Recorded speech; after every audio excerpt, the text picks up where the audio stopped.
नमस्कार दोस्तों, मैं दीपक कुमार आप सभी का आपके अपने YouTube channel excellent career academy में स्वागत करता हूं। दोस्तों आज इस वीडियो में हम लोग कॉम्पिटिटिव एग्ज़ाम के लिए मैथ्स के क्वेश्चंस को डिस्कस करेंगे। दोस्तों आप किसी भी कॉम्पिटिटिव एग्ज़ाम की तैयारी कर रहे हो, चाहे एसएससी, रेलवे या कोई भी डिफेंस का एग्ज़ाम की तैयारी कर रहे हो या अन्य कोई भी एग्ज़ाम जिसमें मैथ्स का क्वेश्चन पूछा जाता है, तो ये वीडियो आपके लिए काफ़ी ज़्यादा इंपॉर्टेंट होने वाला है।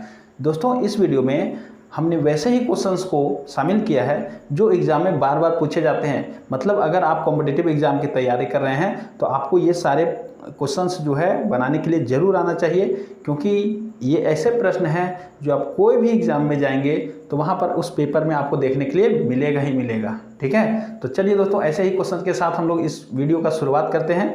तो और दोस्तों इसके पहले एक और वीडियो मैं अपलोड कर चुका हूँ, अगर आपने अभी तक वो नहीं देखा है तो आप ज़रूर देखिए उसे। ठीक है, सभी वीडियो में खास करके जो हम लोग सीरीज चला रहे हैं इसमें सभी वैसे ही क्वेश्चंस का कलेक्शन होगा जो एग्जाम में बार बार पूछे जाते हैं। यानी आपने अगर ये सारे क्वेश्चंस को कर लिया तो समझिए कि आपका स्कोर बहुत ही ज़्यादा हाई होने वाला है। ठीक है, तो चलिए हम लोग वीडियो को शुरू करते हैं और क्वेश्चंस को हम लोग लगाना शुरू करते हैं। ठीक है, देखिए हम लोग का पहला नंबर क्वेश्चन क्या है, आपके स्क्रीन पर क्वेश्चन दिख रहा है ना। क्वेश्चन कहता है केपीएस स्कूल की 7वीं कक्षा में लड़कों और लड़कियों का अनुपात 2:3 है। यानी लड़के और लड़कियां का अनुपात कितना है, 2:3। यहाँ पर हम लोग लिख लेते हैं, ये हम लोग लिख लेते हैं दोस्तों, ये बॉयज़ और ये गर्ल्स। ठीक है, बॉयज़ और गर्ल्स का अनुपात कितना है, 2:3 है। ठीक है, कितना है, 2:3 है।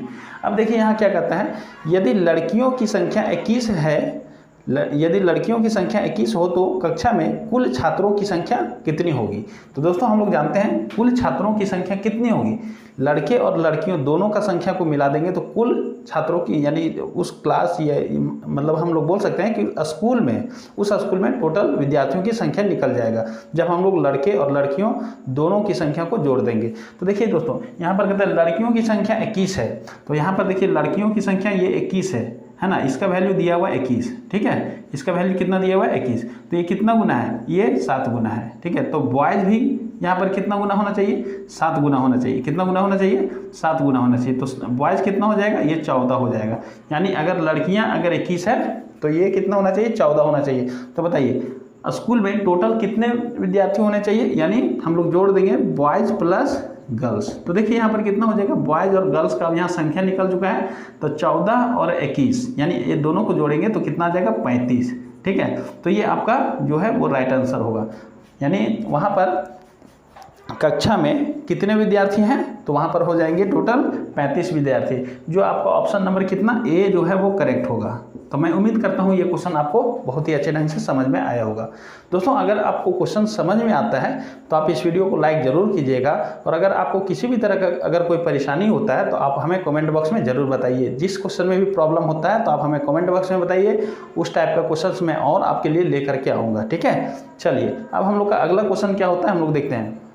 देखिए आपको स्क्रीन पर क्वेश्चन दिख रहा है, वो क्वेश्चन आप उसे बनाइए।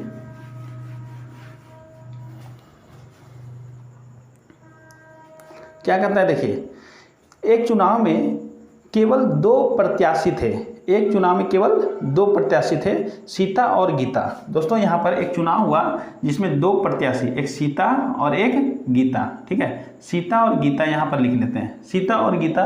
अब देखिए यहाँ पर ये रेशियो से नहीं दिया हुआ है, ये हम लोग ऐसे ही लिख लेते हैं। ठीक है, चलिए 2 प्रत्याशी थे सीता और गीता, चलिए सीता और गीता नाम भी लिख लेते हैं, सीता और गीता।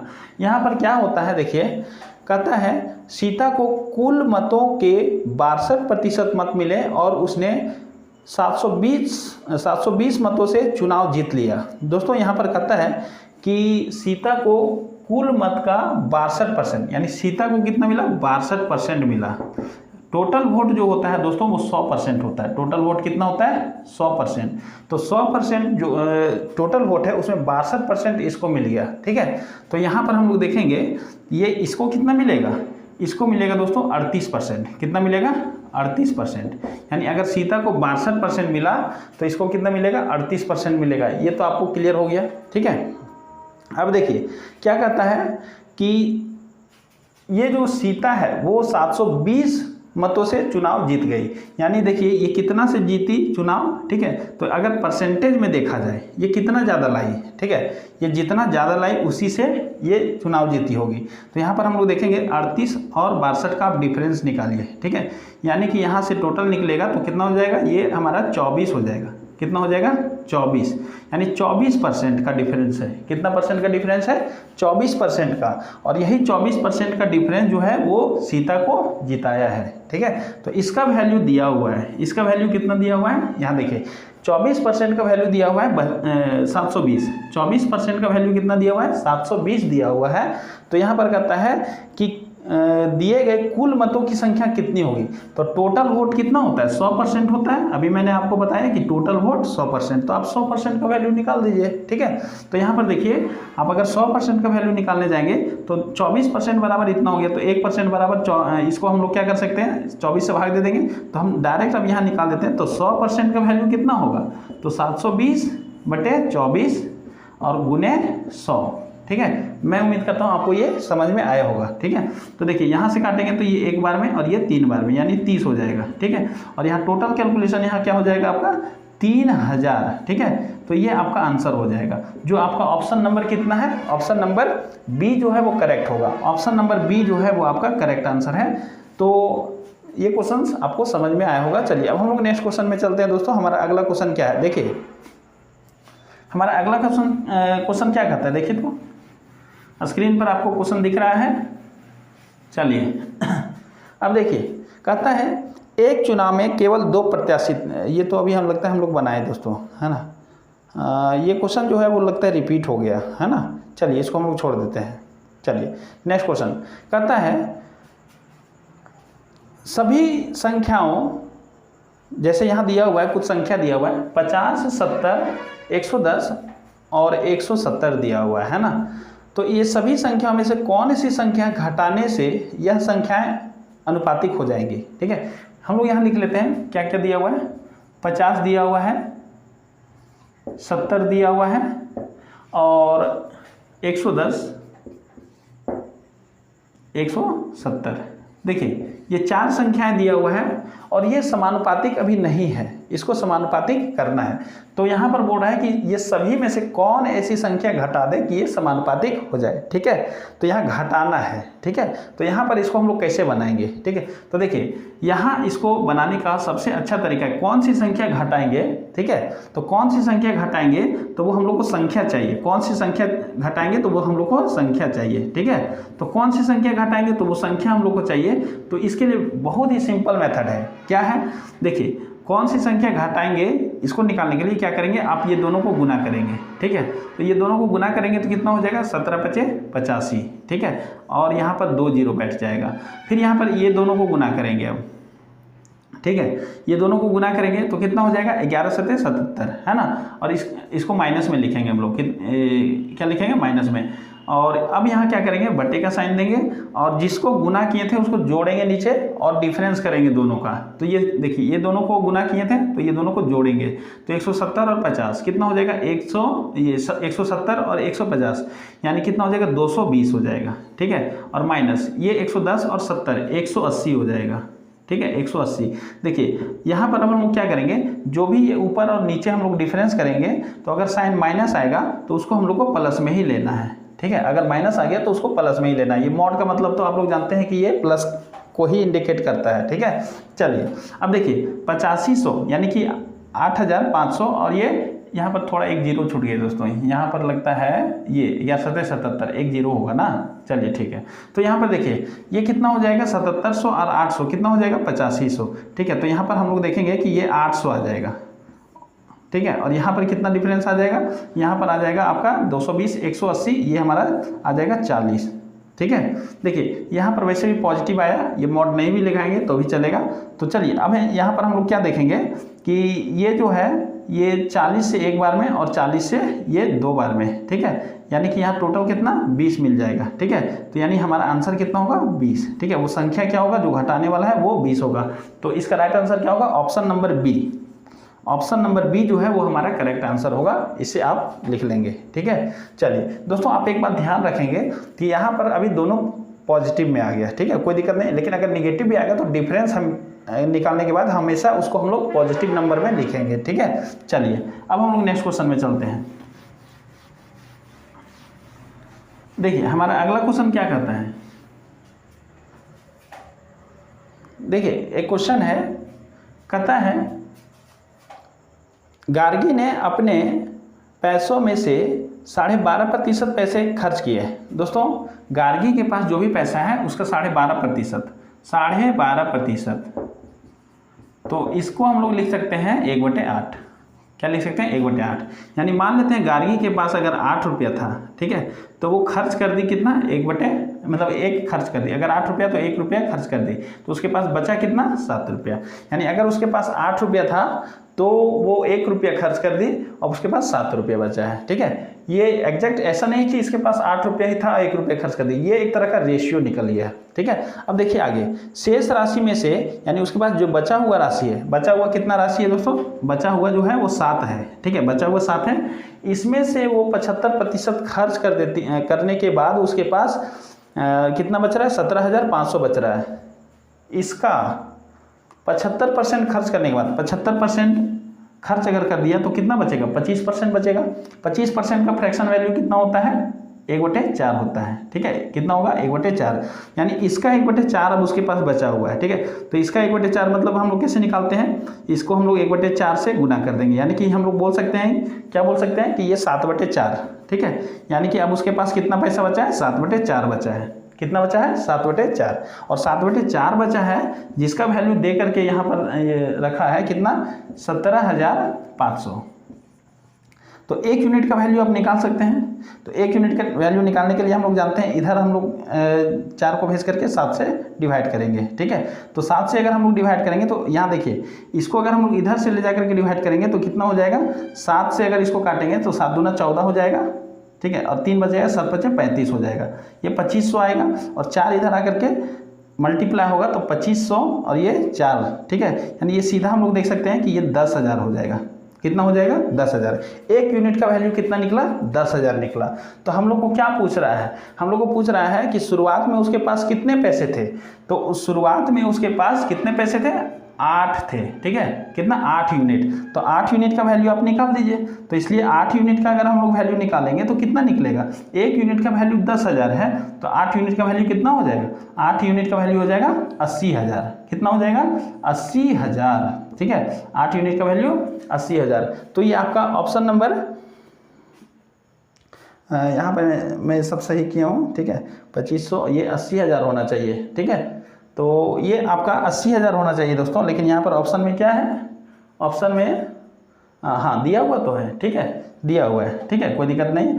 तो ये आपका ऑप्शन नंबर बी जो है, ऑप्शन नंबर बी नहीं, ऑप्शन नंबर सी है। ऑप्शन नंबर सी जो है वो आपका करेक्ट आंसर है, ठीक है। ऑप्शन नंबर सी जो है वो करेक्ट आंसर है, ठीक है। 80,000, 8 यूनिट का वैल्यू 80,000। चलिए अब हम लोग नेक्स्ट क्वेश्चन में चलते हैं। हमारा अगला क्वेश्चन देखिए क्या होता है। चलिए देखिए, एक क्वेश्चन है आप लोग का, कहता है रामलाल ने अपने उत्पाद की अंकित कीमत की, हाँ ये क्वेश्चन क्या बोल रहा है, देखिए रामलाल ने अपने उत्पाद की अंकित कीमत कुल लागत कीमत से 50% बढ़ाकर निर्धारित किया था। देखिए रामलाल जो है, यहाँ पर मान लेते हैं उसका सीपी कितना था, प्रोडक्ट का सीपी जो है वो 100 मान लेते हैं।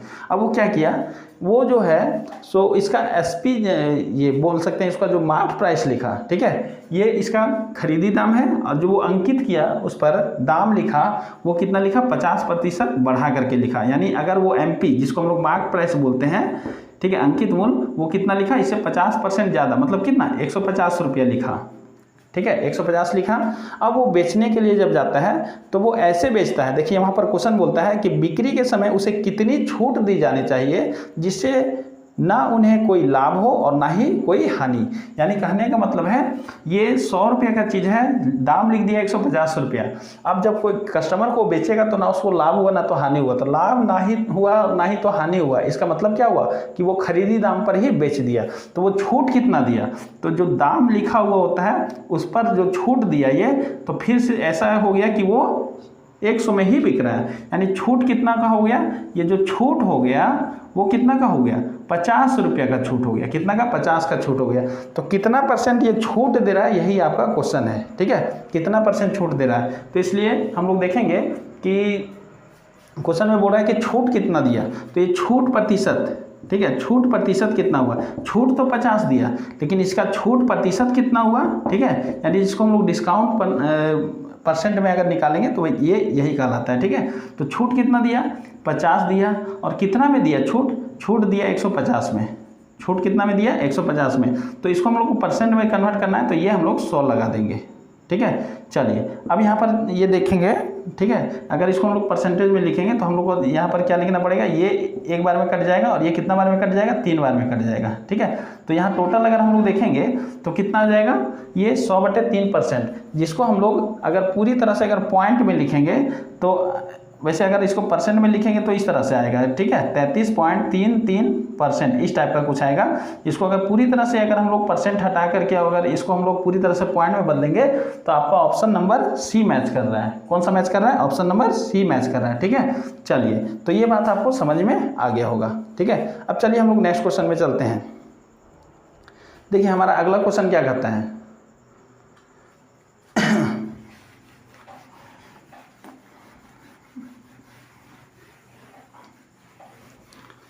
तो देखिए दोस्तों, अब हम लोग का नेक्स्ट क्वेश्चन है।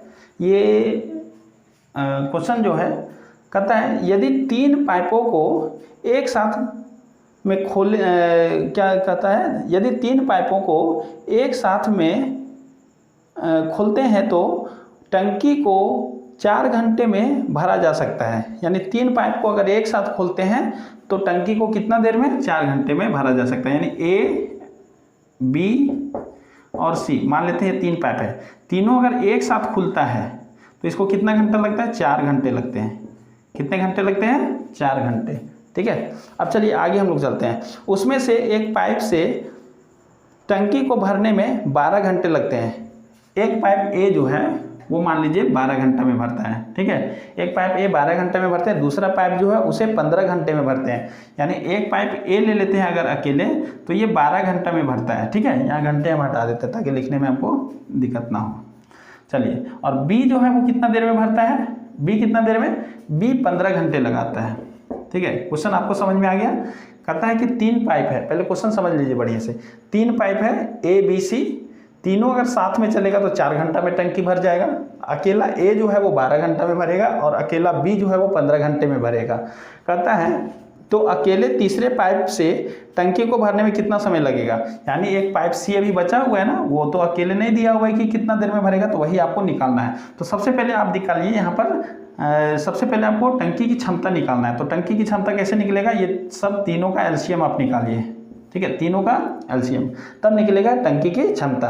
तो देखिए 4, 12 और 15। ठीक है, 4, 12 और 15, इसका एलसीएम अगर हम लोग निकालेंगे दोस्तों तो यहाँ पर कितना हो जाएगा? ये 60 हो जाएगा। कितना हो जाएगा? 60। अब सबका क्षमता निकालिए, ए प्लस बी प्लस सी का क्षमता। तो क्षमता निकालने के लिए आप यहाँ से इसको भाग देंगे। कितना हो जाएगा? ये 15 हो जाएगा। ठीक है, 15 चौक 60, 12 पचे 60 और ये कितना हो जाएगा? फिर 15 चौक 60, 4 बार में आ गया। क्लियर है? अब देखिए यहाँ पर हम लोग को कहता है कि तीसरा पाइप कितना देर में भरेगा। तो तीसरा पाइप का आपको क्षमता निकालना पड़ेगा। तो देखिए यहाँ पर ए प्लस बी प्लस सी का क्षमता, ए प्लस बी प्लस सी का क्षमता कितना आ गया? 15। तो आपको सी का क्षमता पहले निकालना है। तो सी का क्षमता निकालने के लिए देखिए ए का क्षमता कितना है? 5 और बी का क्षमता कितना हुआ है? 4 है। ये सब क्षमता है, तो ये ए का वैल्यू 5 रखेंगे और बी का वैल्यू 4 रखेंगे। तो 5 और 4 9, तो 9 उधर जाकर के घट जाएगा। तो सी बराबर सीधा कितना आ जाएगा? 15 में 9 जाएगा तो 6, यानी सी का क्षमता कितना आ गया? 6 आ गया। अब देखिए यहाँ पर सी को अकेले भरने में उस टंकी को कितना लगेगा। तो यहाँ पर देखिए टंकी में टोटल कितना, ये हमारा टंकी की क्षमता है। कितना है? टंकी की क्षमता, टंकी की क्षमता ये है। और इसको ये 60 यूनिट अगर भरना है तो 1 यूनिट में ये 6, मतलब 1 घंटे में ये 6 यूनिट भर पाता है। सी जो है इसका क्षमता 6 है। तो सी कितना देर में भरेगा? तो सी कितना देर में भरेगा? तो पहले टंकी की क्षमता हम लोग लिखेंगे, इसको भरना है 60 यूनिट को, और 1 घंटे में कितना भर पाता है? 6, यानी क्षमता से भाग देंगे तो बराबर कितना हो जाएगा? ये हमारा आ जाएगा 10। कितना आ जाएगा? 10, यानी 10 घंटे में जो है वो टंकी को भर देगा। कौन? सी। ऑप्शन नंबर आपका कौन सा होगा? बी। ऑप्शन नंबर बी जो है वो आपका करेक्ट आंसर होगा। ऑप्शन नंबर बी जो है वो आपका करेक्ट आंसर है, इसे आप देख लें। ठीक है, चलिए अब हम लोग नेक्स्ट क्वेश्चन में चलते हैं। हमारा अगला क्वेश्चन क्या है सो देखिए,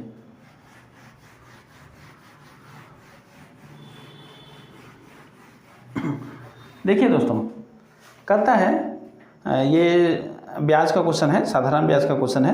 कहता है साधारण ब्याज से एक निश्चित मूलधन राशि 3 साल में कितना लिखा हुआ है? 69,000। ठीक है, 69,000 और 6 साल में कितना? 78,000 हो जाती है। 3 साल में 69,000 और 6 साल में 78,000। देखिए दोस्तों, यहाँ पर 3 साल में 69,000, 3 साल में 69,000। अब देखिए यहाँ पर ये क्या बोल रहा है, और 6 साल में कितना हो जाता है? 78,000 हो जाता है। यहाँ पर थोड़ा सा किनारे लिखते हैं। 3 साल में यहाँ पर कितना है? 69,000 और 6 साल में कितना है? 78,000 है। 78,000 क्लियर है। अब देखिए यहाँ पर होता क्या है कि अगर कोई 3 साल में 69 और 6 साल में कितना हो गया? 78, तो इसका मतलब ये 3 साल में है। ठीक है, ये 3 साल में और ये 6 साल में, ये 3 साल में है। ठीक है, 3 साल में है और यहाँ पर ये 6 साल में है। कितना? 6 साल में है। अब देखिए यहाँ पर 3 साल और 6 साल, तो इसका मतलब ये दोनों के बीच का डिफरेंस कितना हो गया? ये आ गया 3 साल। कितना आ गया? 3 साल। ठीक है, 3 साल में ये इतना से इतना हो गया है। तो आप देखेंगे 3 साल में ये कितना हो गया है? तो 69,000 से ये 78,000 हो गया। तो डिफरेंस इसमें कितना बना है? इसमें डिफरेंस बना है 9,000 का। कितना का डिफरेंस बना है? 9,000 का। यानी कि डिफरेंस कितना बना है? 9,000 का। यानी 3 साल में 9,000 रुपया जो है वो बढ़ा है। ठीक है, तो 3 साल में 9,000 रुपये बढ़ा है। तो दोस्तों एक साल में कितना यानी बढ़ा होगा? ठीक है, अब जो बढ़ता है वो क्या बढ़ता है? वो ब्याज बढ़ता है, यानी ब्याज ही मिलता है ना। तो 3 साल में अगर 9 बढ़ रहा है, ये 9,000 हो रहा है, तो 1 साल में कितना होगा? तो 1 साल में 3,000 होगा। ठीक है, 1 साल में 3,000। ठीक है, तो 1 साल में ये 3,000 हो रहा है। तो दोस्तों यहाँ पर हम लोग देखेंगे कि 1 साल का ब्याज जो है वो 3,000 मिल रहा है। तो दोस्तों हम लोग का मूलधन अब निकालना है। तो मूलधन देखिए, ये पैसा जो है ये हमारा 69,000 वो 3 साल में हुआ है इतना। ठीक है, तो 3 साल में ब्याज कितना मिलता है? 9,000 मिलता है। यानी हमारा मूलधन कितना हो गया? तो मूलधन इसमें हम लोग ब्याज घटा देंगे 69,000 में, तो 69,000 में हम लोग 9,000 घटा देंगे, तो हमारा मूलधन कितना मिल जाएगा? मूलधन मिल जाएगा 60,000। कितना मिल जाएगा मूलधन? 60,000। ये हमारा क्या है? ये जो है वो हमारा SI है। ये हमारा SI है 1 साल का। अब मूलधन हमारा कितना हो जाएगा? 60,000 हो जाएगा। कितना हो जाएगा? 60,000। तो हम लोग को यहाँ निकालना है ब्याज की दर। तो ब्याज की दर कितना होगा? तो देखिए रेट हम लोग को निकालना है, ब्याज की दर। तो ब्याज की दर कितना मिल रहा है? देखिए 1 साल में कितना मिल रहा है? 3,000। 1 साल में 3,000 और कितना पर मिल रहा है? ये 60,000 पर मिल रहा है। कितना पर? 60,000 पर मिल रहा है। और इसको हम लोग परसेंटेज में चेंज करने के लिए 100 से तो गुना करेंगे ही। तो देखिए यहाँ पर कितना हो जाएगा? ये हो जाएगा 3,000 और ये हो जाएगा 3 दूना 6,000, यानी 20 हो जाएगा यहाँ से, और 20 से कम 20 हो जाएगा और 20 बचे 100 हो जाएगा। यानी फाइनली हमारा आंसर क्या हो जाएगा? 5%। कितना हो जाएगा? 5%। तो ये हमारा आंसर हो गया। तो मैं उम्मीद करता हूँ कि ये क्वेश्चन जो है आपको अच्छा समझ में आया होगा। अब चलिए हम लोग देखते हैं हम लोग का अगला क्वेश्चन क्या है। देखिए दोस्तों यहाँ पर एक क्वेश्चन है। ठीक है, आपके स्क्रीन पर यहाँ शो हो रहा होगा। चलिए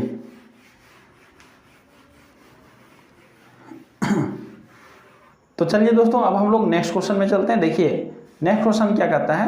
कहता है एक समत्रिकोणीय प्रिज्म का आयतन 785.4 घन सेंटीमीटर है। प्रिज्म की ऊंचाई 14 सेंटीमीटर है। इसके आधार के क्षेत्रफल की गणना कर रहे हैं, है ना? आधार के क्षेत्रफल की गणना। तो सबसे पहले आप यहाँ पर एक फॉर्मूला याद कर लें। ठीक है, प्रिज्म का आयतन, प्रिज्म का आयतन आप इसे लिख लेंगे। ठीक है, इस पर क्वेश्चन आते हैं। तो इसका होता है आधार का क्षेत्रफल, आधार का क्षेत्रफल और गुने ऊंचाई। ठीक है, आधार का क्षेत्रफल गुने ऊंचाई, ये आप इसे लिख लेंगे, आधार का क्षेत्रफल गुने ऊंचाई।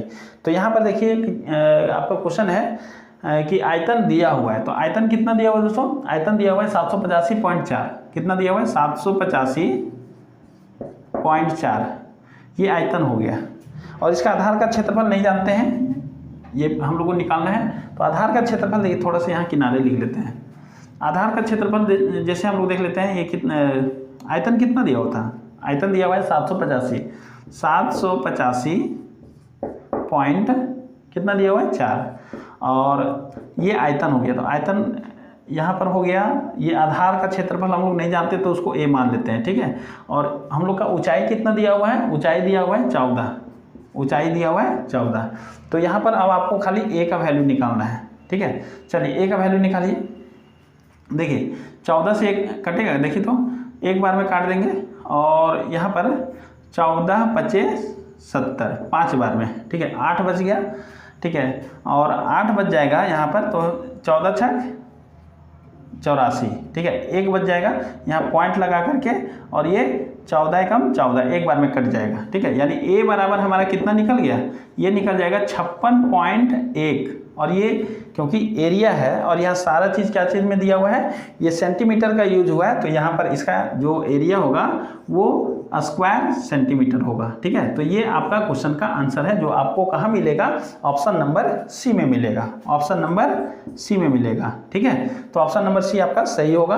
तो दोस्तों यहाँ पर हम लोग देखें, जो भी क्वेश्चन था ये काफ़ी ज़्यादा इंपॉर्टेंट क्वेश्चन था, और ये सारे क्वेश्चन जो है वो आपके एग्जाम ओरिएंटेड हैं, और मैं इस सीरीज में ऐसा ही प्रयास कर रहा हूँ कि सभी क्वेश्चंस आपको ऐसे मिले जो आपको डायरेक्ट एग्जाम में देखने के लिए मिले, ठीक है। तो दोस्तों अगर ये वीडियो आपको अच्छा लगा हो तो आप इस वीडियो को लाइक कीजिए, और अभी तक अगर हमारे चैनल को सब्सक्राइब नहीं किए हैं तो हमारे चैनल को ज़रूर सब्सक्राइब करें, और अपने दोस्तों के बीच में हमारे वीडियो को ज़्यादा से ज़्यादा शेयर करें, ठीक है।